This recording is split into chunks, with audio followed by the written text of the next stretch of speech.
И, уважаемые коллеги, Евразийскому экономическому союзу уже скоро будет 3 года. Это небольшой срок, чтобы подводить глобальные итоги, в то же время уже достаточный срок, который позволяет оглянуться назад и сделать работу над ошибками. ЕАЭС – это проект, который отвечает духу и реалиям времени, в котором мы живем. Сегодня мы видим тенденцию укрепления роли регионального уровня экономического развития, создания полноценных региональных экономических объединений. Это звенья одной цепи, которые являются составляющим устойчивого развития на глобальном пространстве. Кыргызская республика сознательно выбрала путь евразийской интеграции как путь, который максимально отвечает стратегическим интересам, экономическим интересам нашей страны. Это было решением, продиктованным долгосрочными национальными приоритетами Кыргызской республики. Таможенный кодекс нашего союза, который является результатом совместных усилий наших стран, как результат мы имеем одно из самых унифицированных и гармонизированных законодательств, которое состоит из лучших международных практик в этой сфере, и это дает значительные преимущества для нашего бизнеса. Но, уважаемые коллеги, хотел бы особо отметить, что у нас, конечно, есть определенные проблемы. И в этой связи я хотел бы проинформировать вас о ситуации, которая сложилась у нас на кыргызско-казахстанской границе. Мы разговаривали и ведем переговоры с нашими партнерами непосредственно на уровне премьер-министров Бакытжан Абдировичем. Значит, конечно, вы все являетесь свидетелями того, что были определенные проблемы, и некоторые из этих проблем были сняты. Мы, конечно, благодарим за это казахстанскую сторону. Но вопрос в чем? Вопрос в том, что должны ли быть эти проблемы? И соответствует ли это духу нашего партнерства, тех договоров, которые мы подписали уже? Нет, не соответствует. На сегодняшний день у нас остался только один вопрос в наших двусторонних отношениях. Вы знаете, что 10 октября 2017 года на кыргызско-казахстанском и российско-казахстанском участке государственной границы Республика Казахстан был усилен пограничный контроль в отношении транспортных средств и товаров. К большому сожалению, сегодня этот вопрос еще не решается, но мы хотели бы надеяться, что все-таки наши казахстанские друзья, братья пойдут нам навстречу и все-таки будут решать эти вопросы, потому что наша договорная правовая база дает нам все основания говорить о том, что транспортные средства, груженные нашими товарами, они не должны простаивать, а должны проезжать, как это прописывается в наших договорах. Это очень важный момент, так как есть основополагающие принципы нашей организации: свободное передвижение товаров, капитала, услуг, рабочей силы. Поэтому мы хотели бы еще раз обратить ваше внимание на эту составляющую. Уважаемые коллеги, не буду тратить много времени, чтобы дальше углубляться в наши двусторонние проблемы. Все-таки я еще раз повторю, что мы глубоко верим в том, что Казахстан решит все имеющиеся проблемы.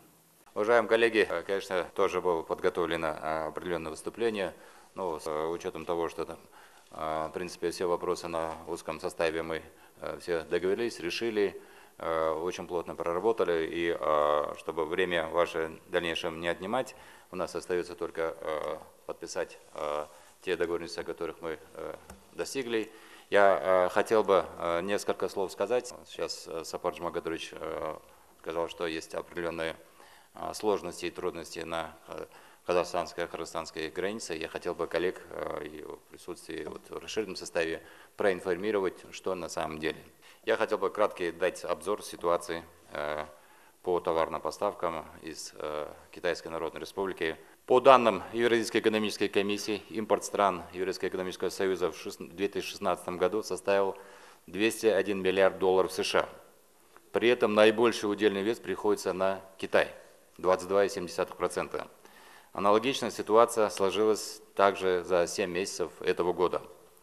Анализ динамики импорта товаров из Китайской Народной Республики в страны ЕАЭС за 2014-2016 годы показал, что по всем странам, кроме Кыргызстана, наблюдается снижение импорта. При этом наибольшее снижение приходится на Казахстан в 2 раза и Россию на четверть. Анализ динамики поступления таможенной пошлины за 2014 и за 2016 годы также показал, что по всем странам, кроме Кыргызстана, наблюдается снижение поступлений. Больше всего здесь теряет Казахстан на 18,2%. Сопоставление данных по взаимной торговле между Китайской Народной Республикой и Кыргызстаном за 2015-2017 годы выявил по направлению экспорт Китай, импорт Кыргызстан существенное расхождение по данным таможенной статистики этих стран. Так, по данным статистики внешней торговли Китая, экспорт из Китая в Кыргызстан за 2015 год составил 4,3 миллиарда долларов США. Тогда как по данным внешней статистики Кыргызстана импорт составил $1 миллиард США. Отклонение составляет 3,3 миллиарда долларов США.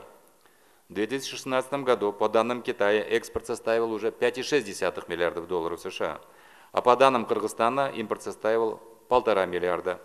Отклонение, как видите, 4,1 миллиарда долларов США.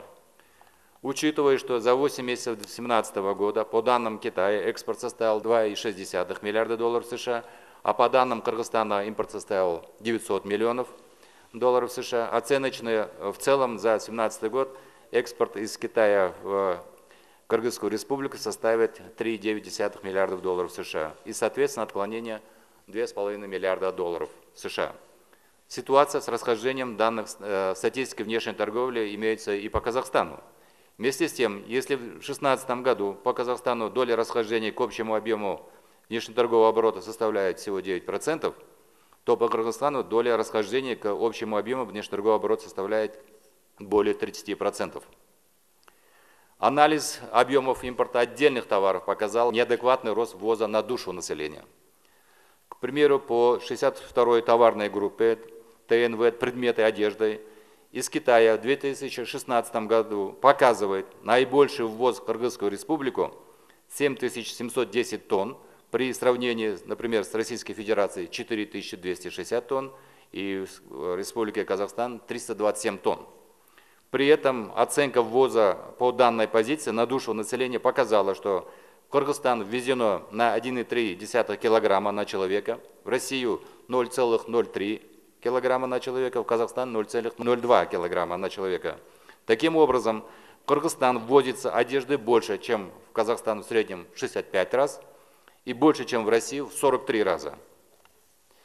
По 64-й товарной группе ТНВ обувь наблюдается рост импорта из Китая в Кыргызскую республику в 3 раза или на 46,6 тысяч тонн. В 2016 году 70 тысяч тонн, 144, в 2015 году 23 543 тысячи тонн. То есть прирост составил по 15 пар на человека, включая детей. В частности, при сравнении структуры транзита в период 2015-2016 годов наблюдается резкий рост удельного веса товарных групп 0,7-0,8, фрукты и овощи с 1 до 17%. За 9 месяцев 2017 года по сравнению с 2016 годом доля товарной группы 64 обувь выросла по сравнению с 2015 годом в 2 раза, с 7 до 14%. Аналогичный рост также наблюдается по товарной группе 86 ЖД и их части с 4 до 7%. Сравнительный анализ таможенной стоимости товаров, принимаемой при таможенной очистке в Кыргызстане и Казахстане, показал, что таможенная стоимость в Кыргызстане значительно занижена по сравнению с Казахстаном. К примеру, занижение таможенной стоимости по позициям сапоги женские в 10,5 раза, блузка женская и прочее одеяло в 7 раз, и список это можно продолжать. Вышеуказанное свидетельствует о наличии перетоков товаров для таможенной очистки из стран Евразийского экономического союза в Кыргызстан в связи со слабым таможенным администрированием таможенной службой Кыргызстана. Ранее Республика Казахстан еще в 2016 году вопрос недостаточного таможенного администрирования в части Определение достоверной таможенной стоимости неоднократно поднимался на объединенной коллегии таможенных служб государств, членов Таможенного союза, а также в рамках заседания Совета Евразийской экономической комиссии и Евразийского межправительственного совета. В результате по поручению Совета Евразийской экономической комиссии от 3 марта 2017 года была создана рабочая группа по мониторингу таможенного декларирования товаров, ввозимых в государства члены Евразийского экономического союза из Китайской Народной Республики. Также в рамках решения Объединенной коллегии таможенных служб государств-членов Таможенного союза поручено привести к единообразию практику осуществления контроля таможенной стоимости товаров, ввозимых на таможенную территорию Евразийского экономического союза. Кроме того, между Комитетом государственных доходов Министерства финансов Республики Казахстан и Государственной таможенной службой при правительстве Кыргызской Республики в целях пресечения недостоверного декларирования товаров при ввозе из КНР в Кыргызстан и Казахстан от 5 июня 2017 года подписан план совместных действий по проведению оперативно-профилактических мероприятий. Однако должного эффекта по результатам проведенной работы не последовало по причине неисполнения кыргызской стороной запланированных мероприятий. При сложившихся объемах перетока импорта товаров из Казахстана, России, Белоруссии в Кыргызстан сумма потерь по таможенным пошлинам в союзный бюджет Евразийского экономического союза за 3 года ориентировочно составляет 828 миллионов долларов США. В целом, при сложившихся перетоках импорта из стран Евразийского экономического союза в Кыргызстан общая сумма потерь НДС на импорт 3 стран составляет 1 870 миллионов долларов США. В том числе по Казахстану 152 миллиона, Российская Федерация 1 632 миллиона, Беларусь 85 миллионов. В целом сумма потерь стран Евразийского экономического союза за 3 года по таможенным пошлинам и НДС составляет 2 687,7 миллиона долларов США. Из них Казахстан 212 миллионов, Российская Федерация 2,5 миллиарда, Беларусь 123 миллиона долларов США. Принятые с 10 октября текущего года Республикой Казахстан меры по усилению фискального администрирования подтверждает наличие нарушения таможенного и налогового законодательства. Мы про это говорили на встрече в Астане с Сапар Джумакадыровичем. По результатам этой встречи была создана рабочая группа во главе с первым вице-премьерами, которые здесь присутствуют.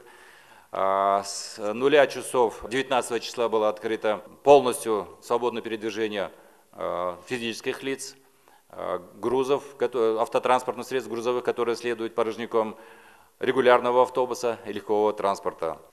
Таким образом, мы хотели бы сказать, что вся эта работа, которая проводится сегодня на границе, не направлена специально каким-то образом в отношении кыргызской страны. Об этом мы уже говорим давно. И мы сейчас уже в ходе этой проверки получаем полное подтверждение тех нарушений, о которых мы ранее говорили. Поэтому мы в рамках дорожной карты, вчера также наши коллеги нам докладывали, что по 43 пунктам дорожной карты полное понимание есть, все пункты согласованы, и в дальнейшем наши структуры правительственные будут отрабатывать каждый пункт дорожной карты. Я думаю, что здесь, кроме как потери по налоговой составляющей и по тому, чтобы мы снизить уровень контрабанды, других целей Казахстан абсолютно не преследует. Я думаю, что это также и относится к нашим друзьям по нашему союзу, так как мы являемся первой страной, которая находится практически на границе от Китая.